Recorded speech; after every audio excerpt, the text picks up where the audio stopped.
여호와께서 미워하시는 것 곧 그의 마음에 싫어하시는 것이 예닐곱 가지이니 여호와께서 미워하시는 것 곧 그의 마음에 싫어하는 것이 예닐곱 가지이니 곧 교만한 눈과 거짓된 혀와 무죄한 자의 피를 흘리는 손과 곧 교만한 눈과 거짓된 혀와 무죄한 자의 피를 흘리는 손과 악한 계교를 깨하는 마음과 빨리 악으로 달려가는 발과 악한 계교를 꾀하는 마음과 빨리 악으로 달려가는 발과 거짓을 말하는 망령된 증인과 및 형제 사이를 이간하는 자이니라. 거짓을 말하는 망령된 증인과 및 형제 사이를 이간하는 자이니라. 잠언 6장 16절에서 19절 말씀. 잠언 6장 16절에서 19절 말씀. 우리의 기도하겠습니다. 여호와 하나님이 기뻐하시는 것을 행하며 살겠습니다. 도와 주옵소서. 여호와 하나님이 기뻐하시는 것을 행하며 살겠습니다. 도와 주옵소서. 겸손한 눈과 진실한 혀를 주옵소서. 겸손한 눈과 진실한 혀를 주옵소서. 사람을 돕는 손과 선을 행하는 발을 주옵소서. 사람을 돕는 손과 선을 행하는 발을 주옵소서. 축복된 일을 계획하는 마음과 사람 사이를 화목하게 하는 능력을 주옵소서. 축복된 일을 계획하는 마음과 사람 사이를 화목하게 하는 능력을 주옵소서. 예수님의 이름으로 기도합니다. 예수님의 이름으로 기도합니다. 아멘. 아멘. 감사합니다. 여러분의 선포대로 반드시 이루어질 줄 믿습니다. 우리 이사야 6장 8절 있습니다. 여러분 읽으십시오. 시작. 내가 또 주의 목소리를 들으니 주께서 이르시되 내가 누구를 보내며 누가 우리를 위하여 갈꼬 하시니 그때 내가 이르되 내가 여기 있나이다 나를 보내소서 하였더니 그 밑에요. 누가 우리를 위하여 갈꼬 하는 하나님의 심중의 소리에 이사야가 반응합니다. 내가 여기 있나이다 나를 보내소서. 이사야가 하나님 앞에 선지자로서 자신을 헌신하는 장면입니다. 이사야의 이 고백은 찬양으로도 만들어져 우리 예배 가운데 불립니다. 오늘은 선지자 이사야가 헌신하기 바로 직전의 모습, 이사야 6장 1절에서 7절을 통하여 하나님의 일꾼이 사역을 감당하기 전에 어떤 일이 있었고 어떤 일의 의미를 살펴보면서 하나님의 은혜를 간구하겠습니다.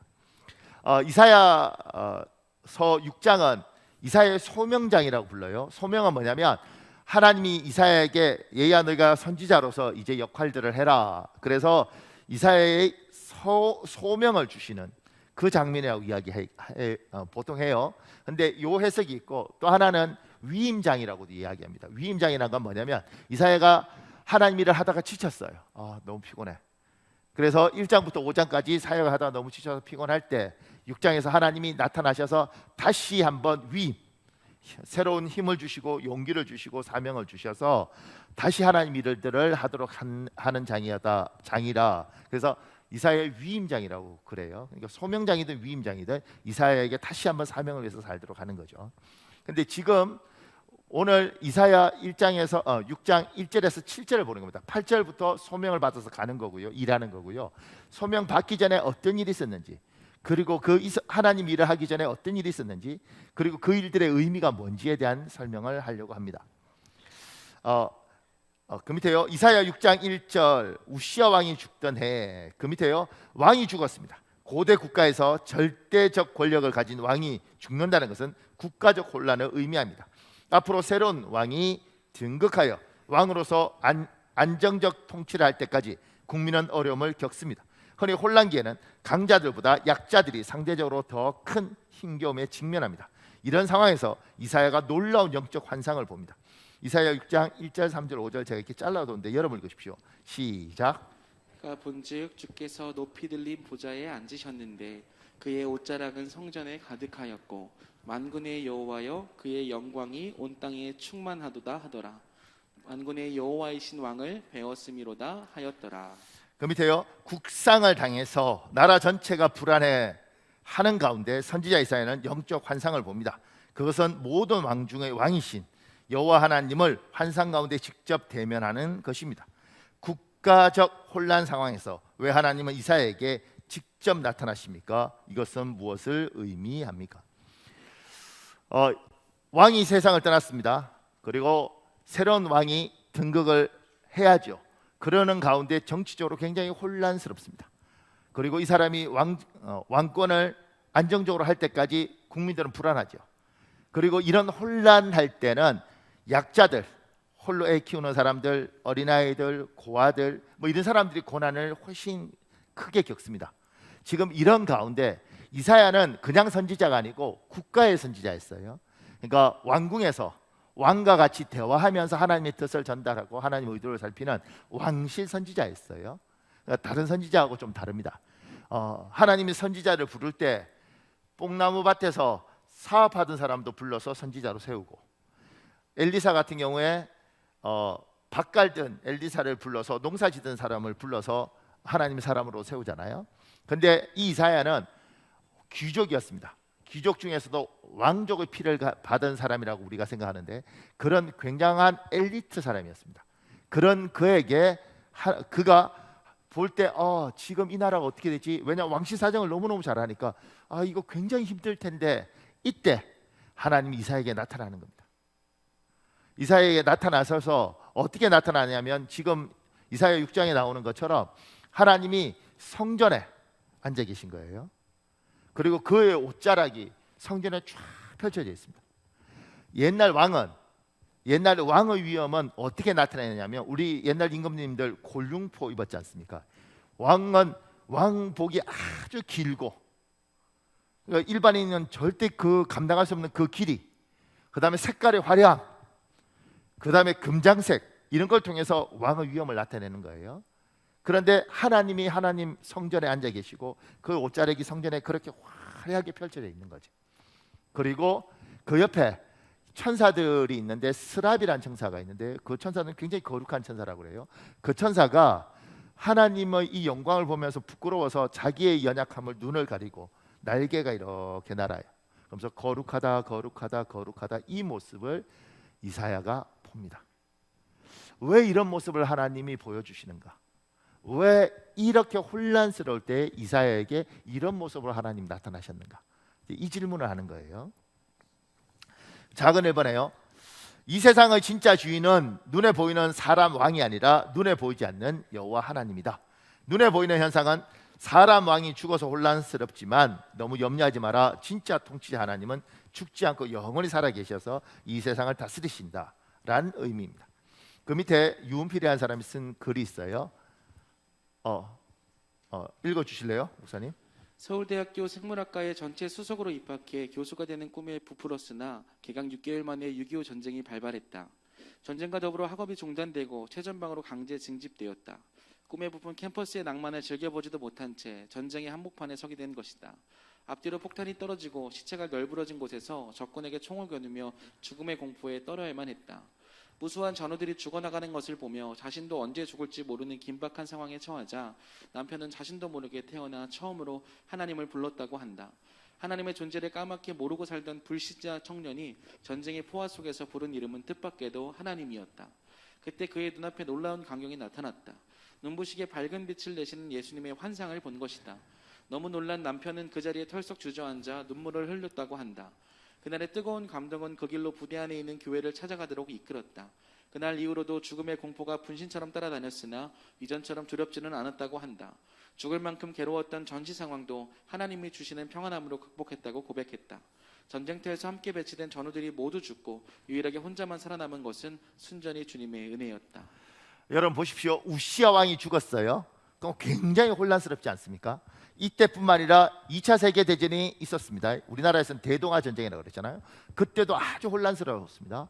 6.25 전쟁 때도 아주 혼란스러웠습니다. 지금 코로나도 아주 혼란스럽습니다. 이렇게 세상이 이게 어디로 가는 거지? 그리고 엉망진창처럼 돌아갈 때, 그때 사람들이 이렇게 이야기합니다. 믿음이 특히 없는 사람들은, 봐, 하나님이 어디 있어? 하나님 있으면 세상을 이렇게 놔두면 안 되지. 하나님 있으면. 하나님 없어, 이렇게 이야기를 합니다. 심지어 믿음을 가진 우리도 이렇게 고백하죠. 하나님 진짜 살아계신다고 저는 믿는데 하나님 왜 이러십니까? 왜 이 세상을 이렇게 놓아두십니까? 하나님 살아계신 걸 확 보여주십시오, 하나님. 그러면 세상이 다 믿을 거 아닙니까? 하나님, 저들이 6.25 전쟁 때는 우리 민족이 같이 총질을 하고 있고 제2차 세계대전은 그렇게 많은 사람이 죽어가고 있고, 하나님 왜 놓아두십니까? 코로나 이것 때문에 예배 못 드리게 하는 이 상황들을 하나님 왜 놓아두십니까? 하나님이 최소한 교회는 지켜주셔야 되지 않습니까? 우리 이렇게 질문할 수 있다는 거죠. 그러면서 이렇게 생각하는 거죠. 진짜 하나님 살아계신 건 맞아? 믿음이 좋은 여러분들, 특히 어른들은 괜찮죠. 장로님들, 권사님들 괜찮은데 우리 아이들 뭐 20살 뭐 중고등학교 애들은 이렇게 질문을 하시잖아. 엄마, 하나님 살아계시면 이게 뭐야? 하나님이 교회는 지켜주셔야 되는 거 아니야? 목사님들은 코로나 걸리면 안 되지 않아? 장로님들은 코로나 걸리면 안 되지 않아? 그건 어떻게든 하나님 보호해 주셔야 되지 않아? 이렇게 이야기를 할 수 있는 거죠, 아이들은. 그리고 기도하고 이랬는데 안 지켜주신 거 보니까 하나님 없네 뭐. 교회 다니면 뭐야? 믿는 사람이 안 믿는 사람이 똑같이 당하는 거. 이렇게 이야기할 수 있다는 거예요. 우시아 왕이 죽던 해 이사야 입장에서는 하나님, 우리가 당신이 세운 나라 아닙니까? 이게 뭡니까? 나라가 엉망진창이야. 이렇게 힘드는 거. 이럴 수 있다는 거예요. 오늘 나라가 이렇게 혼란스러울 때, 우시아 왕이 죽고 나라가 이렇게 혼란스러울 때 왕궁 선지자로서 정치적 상황을 다 보고 있던 이사야에게 하나님이 직접 나타나셨어요. 환상 가운데. 그것도 성전에서 왕으로 자정하고 있는 옷자락을 쫙 날리면서 스랍들이 있고 하나님이 중앙에. 이가 뭘 의미하느냐면 하나님이 이렇게 말하죠. 얘야, 이 세상이 인간이 통치하는 것 같고 너희 왕이 죽으면 세상이 정말 난리 나는 것처럼 너희가 이야기하지만 얘야, 이 땅의 궁극적인 주인, 통치자 왕은 나다. 너희의 육안으로 안 보여서 그렇지 내가 너희 눈을 열어서 영적인 걸 보여주겠냐. 내가 왕이다. 내가 실제적인 통치자다. 그래서 하나님은 이렇게 착각하면 안 됩니다. 6.25 전쟁 하나님이 뜻이 있어서 일으킨 거지. 2차 세계대전 하나님 뜻이 있어서 일으킨 거지. 코로나 하나님이 계획이 있어서 일으킨 거지. 그래서 나쁜 놈들 징벌하는 거야. 이렇게 가면 안 됩니다. 우리의 잘못이에요. 우리가 민족끼리 욕심이 있어서 서로 총질을 했고 2차 세계대전은 일본이든 독일이든 그들의 욕망이 있어서 전쟁을 저질렀고 코로나는 우리의 탐욕에 의해서 일이 벌어진 겁니다. 이 땅에 지구온난화, 하나님이 지구온난화를 일으켰겠어요? 우리가 관리하지 못했기 때문에 온난화가 일어난 거죠. 우리가 저지른 죄예요. 우리가 저지른 잘못이에요. 인간의 탐욕이 만든 거예요. 근데 하나님이 막아주지 않고 놓아두시죠. 그런데 놀라운 건 그 놓아두신 그 가운데 하나님은 하나님이 일을 하세요. 제가 이 유은필이라는 분을 이야기를 왜 가져왔냐면 이분 이야기하는 이분 남편 이야기잖아요. 근데 이분 남편 나중에 이제 뭐 장군도 되시고 뭐 이랬는데 이분 남편 같은 경우에 하나님을 6.25 전쟁 가운데 만난 거잖아요. 6.25 전쟁이라는 이런 말도 되지 않는 상황에서 하나님은 자기 일을 하시더라는 거예요. 누군가를 만날 사람을 만나 주시더라는 겁니다. 저는 그 옛날에 신방 갔다가 저희 교회 집사님한테 이런 이야기 들었어요. 그분이 그러더라고요. 자기 외삼촌 이야기 해주면서 목사님, 우리 외삼촌이 나이 많으시거든요. 아마 돌아가셨을 거예요. 근데 우리 외삼촌이 피난 나오실 때 할머니가 우리는 꼭 예수를 믿어야 된다. 그러면서 피난 보따리를 사주면서 성경책을 보따리에 넣어서 이렇게 해서 메고 38선을 넘어왔다는 거죠.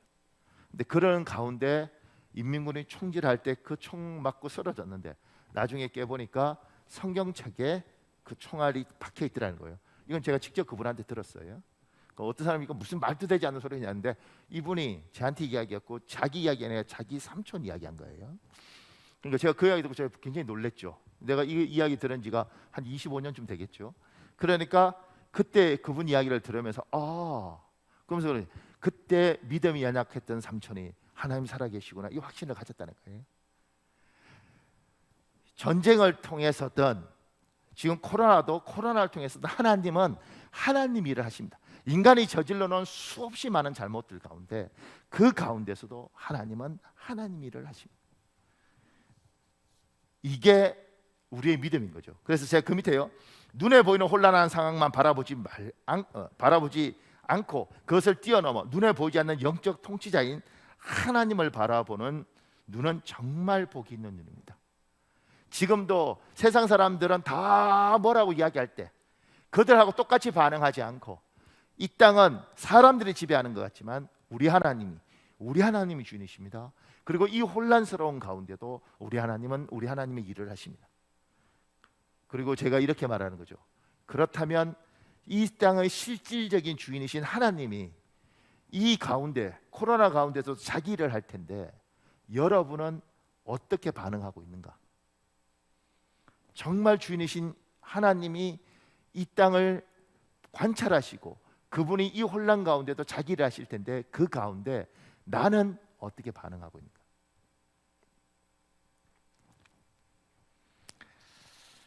제가 밑에 얘기했습니다.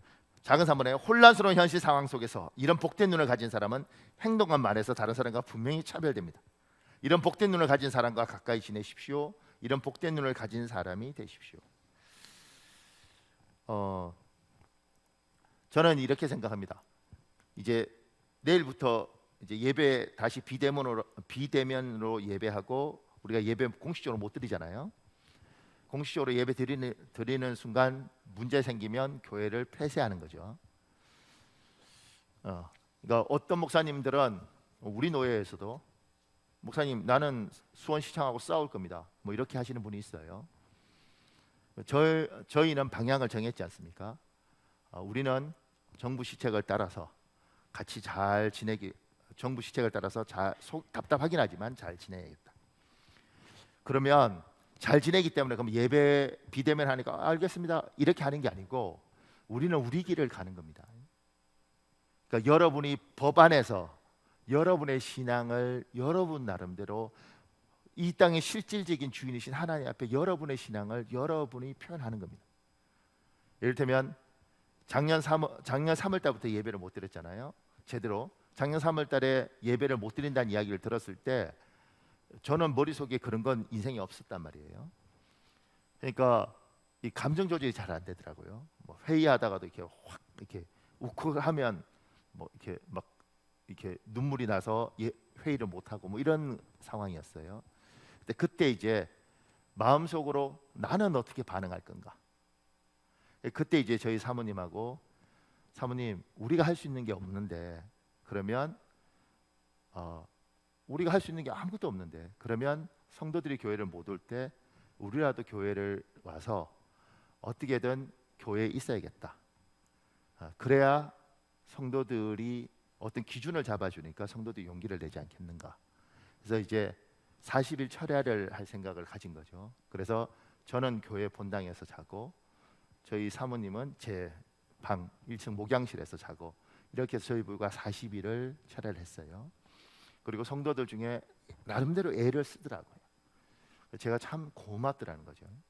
그리고 귀하고 왜냐하면 우리는 지금 우리를 보고 계신 이 하나님 이 상황을 다 놓아두시는 가운데 분명히 이 땅의 주인이신 하나님 앞에 그분이 보시는데 어떻게 반응할 건가에 대해서 우리는 생각을 하는 겁니다.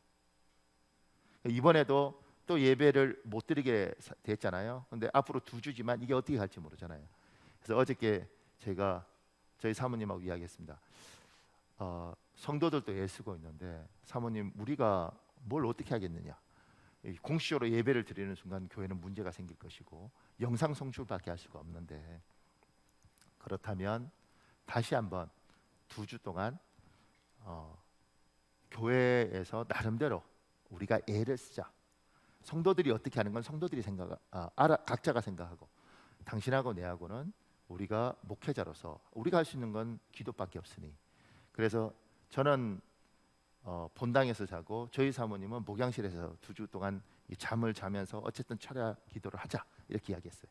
근데 가만 생각해 보니까 제 목양식은요 모기가 있으면 이렇게 스프레이를 쫙 이렇게 모기 에프킬라를 뿌리고 그 선풍기를 틀어놓으면 아주 쾌적한 상황이에요.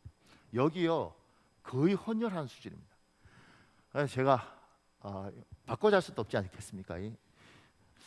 근데 놀라운 게 있더라고요. 요새는 탁 던지면 펴지는 모기장이 있더군요. 야. 그래서 오늘 아침에 왔어요.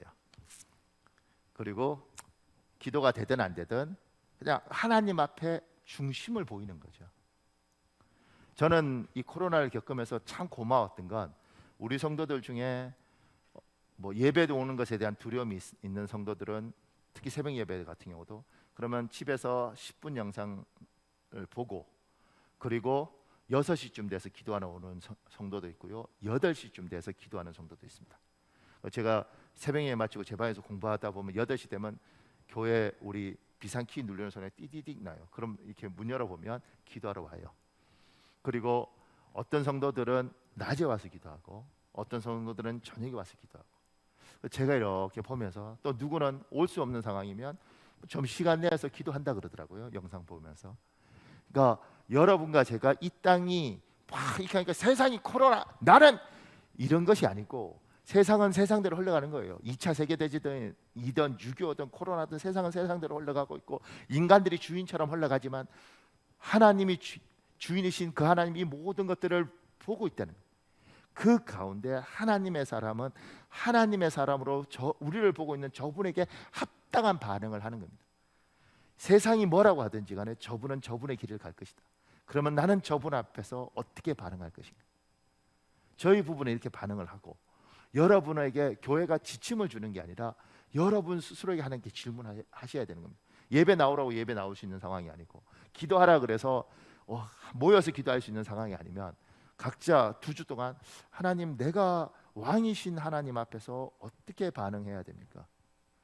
우시아 왕이 죽고 나라가 혼란스러울 때 왜 하나님이 이사야에게 나타났는가? 왜 그에게 이 놀라운 하나님의 영적 임재를 보여주시면 얘가 죽어서 세상 끝난 것 같이 보이고 너희가 엉망진창된 것처럼 보이지만 그렇지 않다. 인간은 왔다 가는 것이고 나는 영존하신 하나님이고 얘야, 내가 주인이다. 내가 임금이다. 내가 왕이다. 지금까지 그랬고 영원히 그럴 것이다. 너는 나에게 합당하게 행동해라.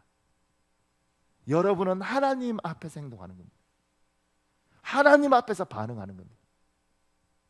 어떤 반응을 어떻게 할지는 여러분이 성숙하는 분들이잖아요. 고민하시고 갈등하시고 질문하시고 내 나름대로 왕이신 저분 앞에 신앙을 표현하는 겁니다. 우리의 이 세상의 주인이신 저분 앞에 내가 어떻게 하는 것이 저분이 보실 때 귀하다, 얘가 정말 소중하다. 그래서 지금 오늘 이렇게 6.25 전쟁 가운데 찾아오셨던 것처럼, 조금 전에 제가 만났던 그 집사님 삼촌처럼 주님이 그 가운데 함께 하셨던 것처럼 하나님이 여러분과 함께 하여 주실 줄 믿습니다. 그리고 그 가운데 확신하는 거죠. 하나님 살아계셔. 세상이 다 무슨 소리냐고 그래도 우리 하나님 살아계셔. 나는 확신하고, 나는 만났고, 나는 경험했고, 나는 그분이 나와 함께 하신 걸, 역사하시는 걸 난 봤어. 세상이 다 부정해도 나는 부정할 수 없어. 왜냐하면 나는 경험했고 나는 그분과 함께 했기 때문에. 그 밑에요, 이사야 6장 5절에 있습니다.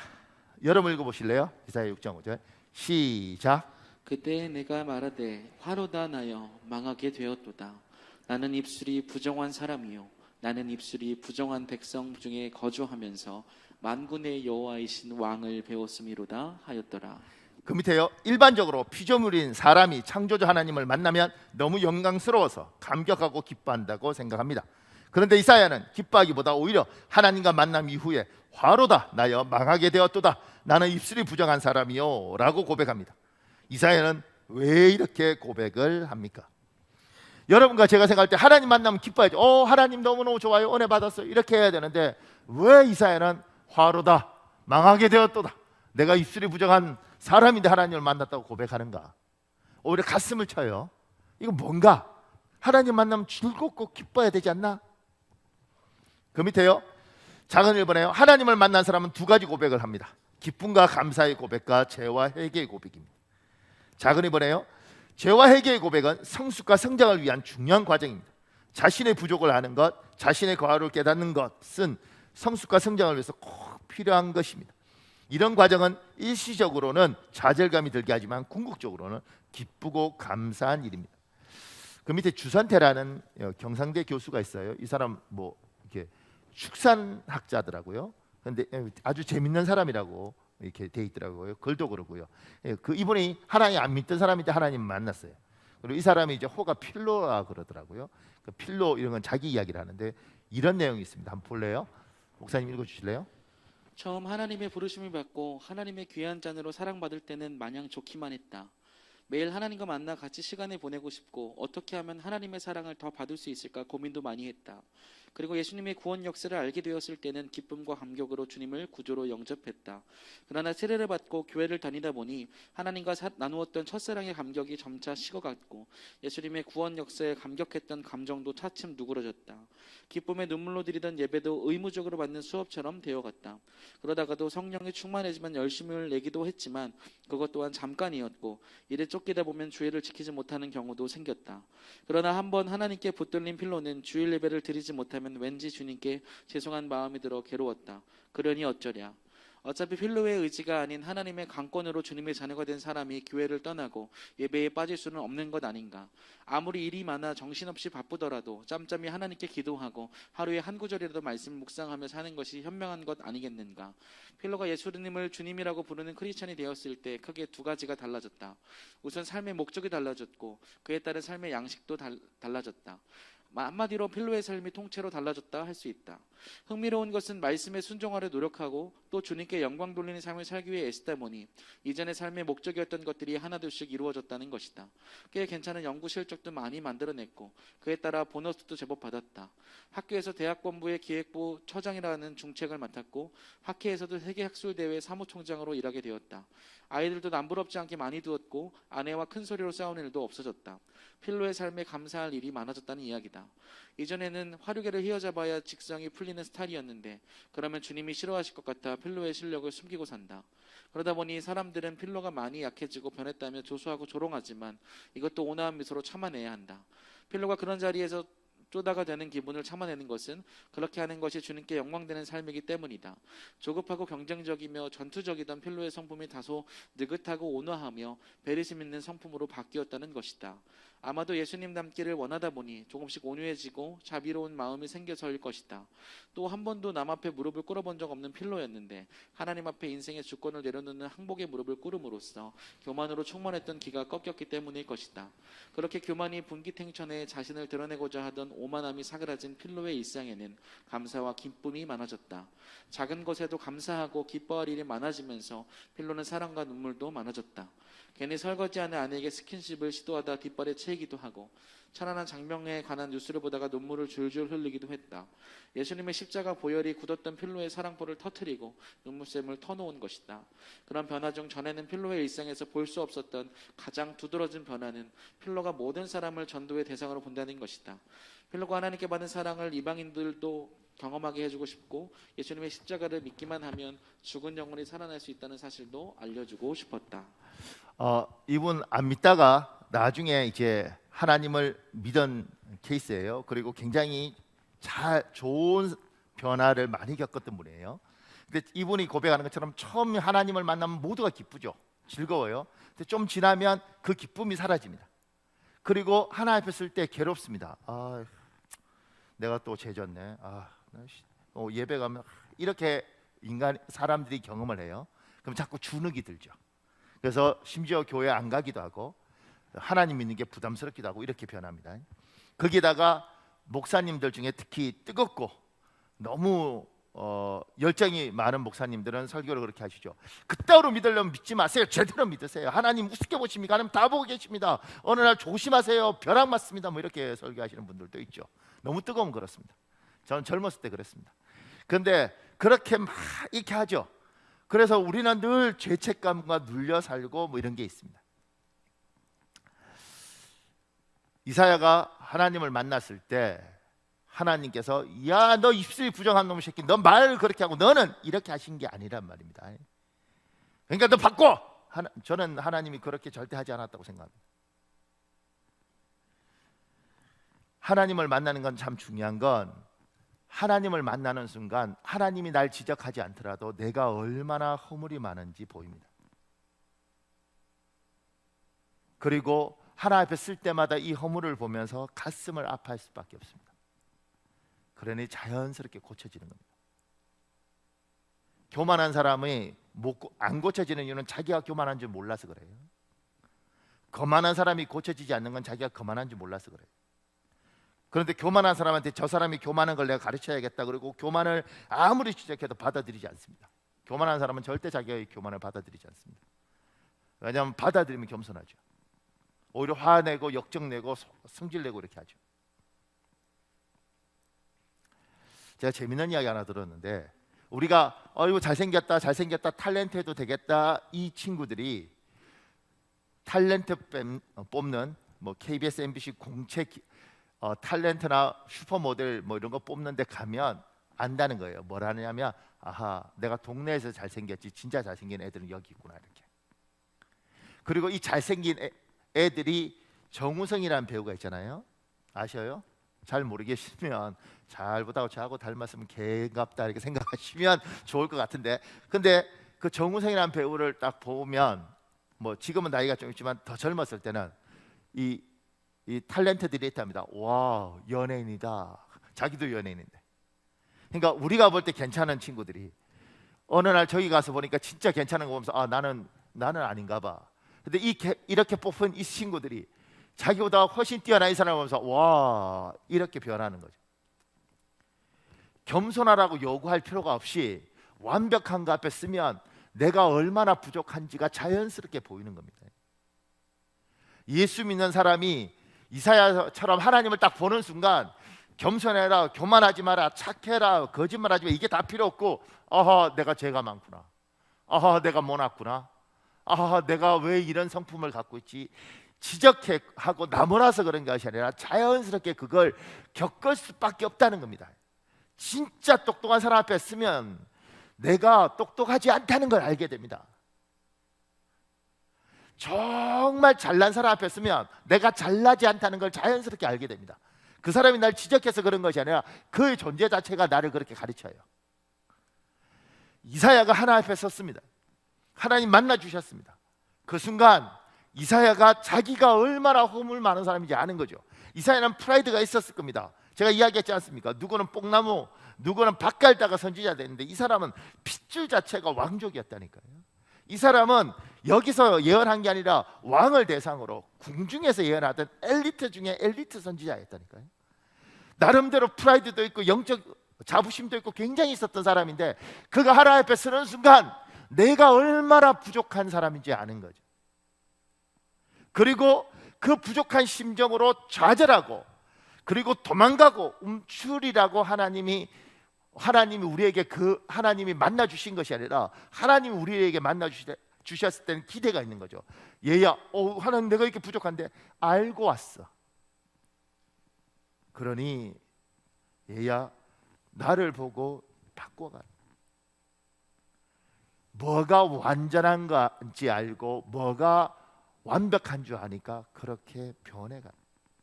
하나님은 그걸 기대하고 우리를 만나 주신 거죠.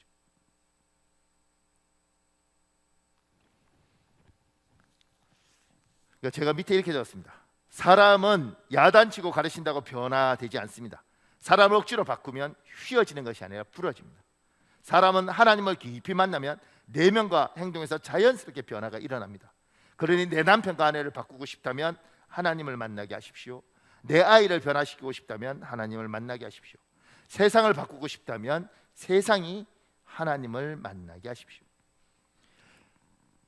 인간이 가장 교만한 건 뭐냐면 사람을 바꾸겠다는 거예요.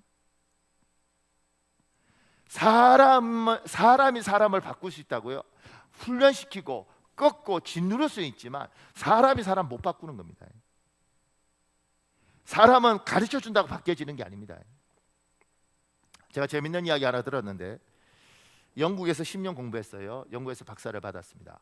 그분이 목사님이 되셨습니다. 그래서 어느 교회의 담임 목사님이 되셨습니다. 그 교회는 특이하게 대학 교수들이 굉장히 많습니다. 그래서 그분이 이런 이야기를 하는 거죠. 목사님, 내가 우리 교회에서 설교할 때 설교를 해보면 다 박사들이니까, 이 똑똑하고 그다음 교수들이니까 다 가르치는 입장에서 이 사람들이 언제 아멘을 하느냐면, 자기가 듣고 아하, 그래, 맞아, 그렇구나, 요때 아멘을 한대. 그러니까 제가 이렇게 묻죠. 변화가 돼요? 변화가 되겠어요? 그래, 맞네, 좋은 이야기네. 그래. 이런 사람은 절대 변화되지 않습니다. 왜냐하면 말씀을 듣고 내 틀 안에서 그래, 내가 다 아는, 그래, 이해가. 무슨 말도 안 되는 소리야. 이렇게 가면 아무도, 그러니까 그 교회는 변화되지 않는 교회입니다. 이해가 가십니까? 그래, 맞아, 좋은 이야기야. 다 알고 있는데 무슨 변화가 있고 무슨 발전이 있겠습니까? 그러니까 하나님 앞에 예배는 제가 말씀을 전할 뿐이지만 하나님 앞에 사람을 변화시키려고 하면 어떻게 하냐면 말씀을 통해서 여러분과 하나님이 만날 수 있는 기회를 주는 거예요. 여러분이 하나님 앞에 쓰는 겁니다. 주일날 아유 좋은 이야기네, 그래 착하게 살아야지, 말 조심해야지, 그래 그렇게 이렇게 사람 변하지 않아요. 다 알고 거기에 끄덕이고 몰랐네, 참 좋은 이야기네. 3일 안 간다고. 예배하는 가운데 하나님 앞에 서는 순간 내가 누군지 알고 내 실체가 드러나는 거예요. 그래서 여러분의 남편을, 여러분의 아내를 바꾸고 싶으면 지적질을 하고 야단치고 구박하고, 당신은 왜 신발을 맨날 이렇게 벗냐고, 당신은 양말을 거꾸로 신냐고, 얘야 너는 왜 학교 갈 때 항상 이렇게 하냐고, 준비물을 미리미리 준비하라고, 이렇게 해서 사람 안 바뀐다는 거지. 기분만 나쁘지. 이 아이가 하나님을 만날 수 있도록 기회를 주고, 그래서 수련회도 보내고 예배에 가라 그러고 성경 공부도 시키는 거예요. 하나님을 만날 수 있는 기회를 주고, 만나고 안 만나고는 저분이 하시겠지만 그 기회를 우리가 주고, 그리고 그 기회 때 이 사람이 하나님을 만나면, 내 남편이 하나님을 만나고 내 아내가 하나님을 만나고 내 아이가 하나님을 만나고 그 하나님 앞에 서는 순간 내가 누군지 아는 거죠. 내가 얼마나 죄인인지 알고, 내가 얼마나 교만한지 알고, 내가 뱉는 말들이 어떤 말들인지 아는 거예요. 여러분과 제가 예배 드리면서 우리도 하나님 앞에 지금 쓰는 거예요. 매 주일마다 하나님 앞에 쓰는 거예요. 하나님. 그리고 그분이 지금 이사야처럼 만나주시면 그 안에서 완벽한 이분 앞에 부족한 내가 다 보이는 거죠. 내가 이런 인간이었구나, 내가 이것밖에 되지 않구나, 내가 왜 이렇게 살았을까. 그것 때문에 울기도 하고, 그것 때문에 가슴 아파하기도 하고, 그것 때문에 도망가거나 좌절하면 안 됩니다. 이 고통은 성장하고 완전한 것들을 가기 위해 겪는 고통이에요. 그래서 예배 시간에 눈물 흘리고 회개하는 건 너무너무 중요한 겁니다. 예배 시간에 가슴 치는 건 너무너무 중요한 겁니다. 때로는 불편한 이야기지만 그 이야기가 사람 이야기가 아니라 하나님 이야기로 들리는 순간, 저게 내 이야기인데, 내가 저 모습이었는데, 그건 복이라는 겁니다. 하나님은 지적질하는 게 아니에요. 하나님 앞에 그냥 우리가 쓰는 겁니다. 쓰면 벌거벗은 것처럼 우리가 드러나는 겁니다. 그래서 괴롭죠. 그리고 고통스럽습니다. 도망가면 안 돼요. 이건 성숙을 위한 고통.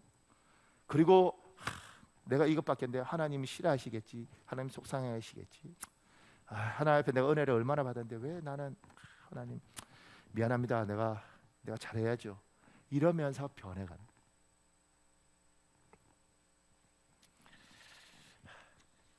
그 밑에요, 사람이 하나님과 사람에게 짓는 죄 가운데 가장 쉽게, 가장 자주, 가장 많이 짓는 것은 말로 짓는 죄입니다. 불로 데인 자국이 흉터로 남는 것처럼 말로 데인 자국이 안건으로 남습니다. 이사야 6장 6절에 7절에 있습니다. 여러분 읽으십시오. 시작. 그때 그 사람 중에 하나가 부적각으로 제단에서 집은 바 핀숯을 손에 가지고 내게로 날아와서 그것을 내 입술에 대며 이르되, 보라, 이것이 내 입에 닿았으니 내 악이 제하여졌고 내 죄가 사하여졌느니라 하더라. 지금 이사야가 하나님을 만났을 때, 하나님 내가 참 부족합니다, 내가 참 죄가 많습니다, 이렇게 이야기할 때 천사가 제단에 피어있는 숯불, 그 뜨거운 걸 가져와서 입술을 지져요. 하나님의 사람이 이사야 8장에 주여 내가 여기 있나이다 나를 보내소서 하기 전에 세 가지를 하는 거죠. 첫째는 하나님이 이 땅의 주인이신 걸 확인하는 겁니다. 우리 주님이 다스리는, 우리 주님이 이 땅의 주인입니다. 두 번째, 그 완벽한 주인 앞에 서서 내가 누군지 확인하는 겁니다. 그리고 세 번째, 하나님이 그 부족한 사람에게 가장 큰 거, 가장 먼저 뭘 정화시키냐면 여기를 정화시킵니다. 이게 입술이에요.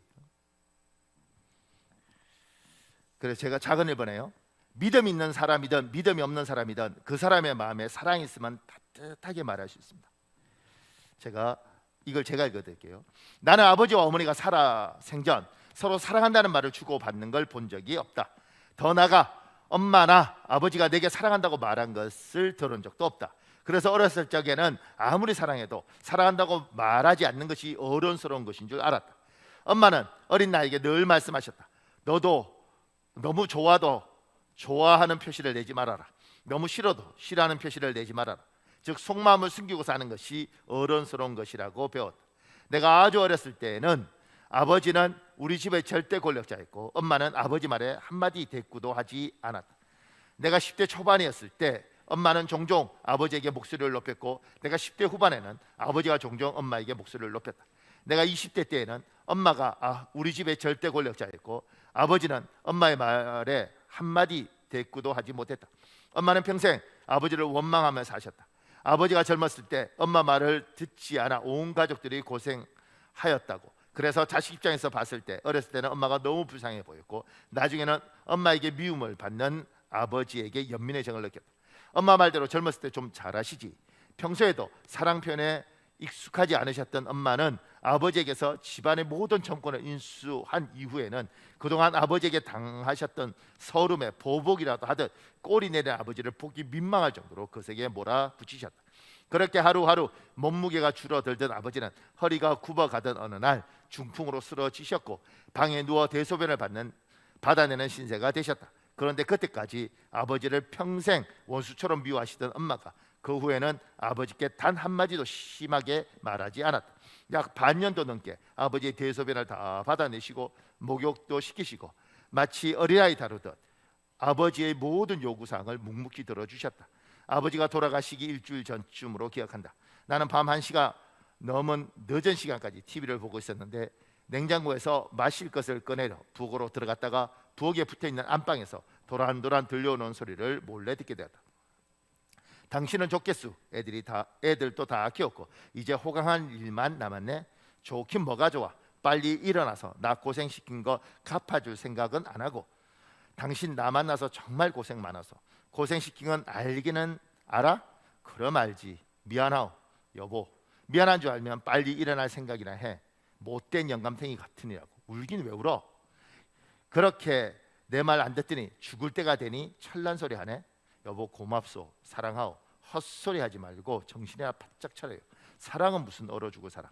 나는 그날 밤 강철 같은 엄마도 슬프며 운다는 것을 처음 알았다. 엄마는 아버지를 산에 묻고 돌아오는 차 안에서도 아버지가 마지막까지 누워 계셨던 안방에서도 한동안 멍하니 한마디만 반복적으로 중얼거리셨다. 못된 영감탱이 같으네요. 그리고 엄마가 아버지의 대소변을 받아내셨던 그 힘든 6개월 동안에 엄마는 정말로 많이 행복하셨다는 것도 덤으로 알게 되었다. 이제 혼자 중얼거리시던 엄마의 사랑 표현을 이해할 수 있게 된 것이다. 못된 영감탱이 같으네요. 6개월밖에 못 버티고.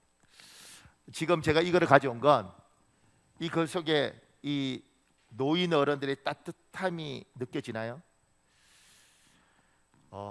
여러분 믿음이 있든 믿음이 없든 사람은 따뜻하게 말을 해야 되는 겁니다. 사역을 할 사람들, 하나님 앞에 헌신할 사람일수록 더욱더 따뜻하게 말해야 됩니다. 하나님이 이사야를 보내기 전에 그 입술을 치지는 겁니다. 근데 제가 좀 아쉬운 건 이런 생각이 들어요. 하나님이 입술만 지지셨겠는가? 왜냐하면 입술로 이렇게 말로 표현하지만 실제로 보면 여기에 마음이 찢어져야지, 그리고 여기에 사랑이 있어야지 따뜻하게 사람이 말을 할 텐데 여기 심령을 하나님 지지셨지 않았겠나? 여러분과 제가 이 땅을 살면서 나이가 들면 아시지 않습니까? 젊었을 때는 사랑을 하지만 나이가 들면 상처도 받고 상처도 주고, 사랑하는 남편에게 상처받고 사랑하는 아내에게 상처받고 아이들한테 상처받고 심지어 개한테도 상처받잖아요. 그렇게 상처받으면서 사람은 마음을 닫습니다. 교회 와서도 처음에 은혜 받다가 집사들한테 상처받으면서 마음을 닫고 목사님한테도 마음을 닫습니다. 그렇게 마음을 닫아요. 그렇게 닫다 보니 형식적인 말을 할 뿐이지 따뜻함이 없고 여기가 굳어져 있으니 이게 안 나가는 거죠. 이런데 하나님의 일을 한다고 이야기하고 이런데 교회 일을 한다고 이야기하니 이게 되지 않는 겁니다. 관계가 회복이 안 되는 겁니다. 하나님의 사람이 하나님 내가 따뜻함이 내 입에 묻어 나와야 되는데 하나님 내 마음이 지쳤고 상했고 많이 하나님 아파 있습니다. 근데 내 힘으로 어떻게 할 수 없습니다. 어떤 분이 그러더라고요. 목사님, 저는 이 마음이 망가졌나요? 슬픈 것도 슬프게 와닿지 않고 아픈 것도 아프게 와닿지 않아요. 누가 그 이야기를 하더라고요. 이게 당한 거죠, 많이. 근데 그건 여러분만 해요. 저도 그래요. 목사로 살면서 사랑 주기도 하고 사랑 받기도 하고 뭐 그렇게 하면서 어느 순간인가 두렵더라고. 사람을 사랑하는 게. 사람을 사랑하기 위해서 목사가 됐는데 두려운 거예요. 제가 이렇게 재밌게 키웠던 아이들, 중학교, 고등학교 이렇게 제가 키웠다고 말하기가 그렇지만 하여튼 즐겁게 했던 애들, 그런 애들이 지금 36살 뭐 이렇게 돼 있더라고요. 그리고 이제 결혼들을 하죠. 근데 제가 이제 그 아이들 중에 하나가 얼마 전에 결혼을 했는데 목사 한 17년 만에 전화 왔어요. 목사님, 저 결혼합니다. 아, 네가 벌써 결혼해? 예, 36살입니다. 네가 벌써 36살이야? 그러면서 생각을 하는 거죠. 무슨 생각을 하냐면 그놈들이 어떤 놈들이냐면 중학교 때 제가 이렇게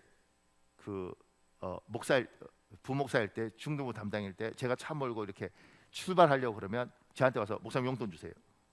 야, 내가 왜 니한테 용돈을 줘? 주세요. 내가 왜 니한테 용돈을 줘? 빨리 비켜, 목사님 가야 돼. 그러면 갑자기 애가 안 보여요.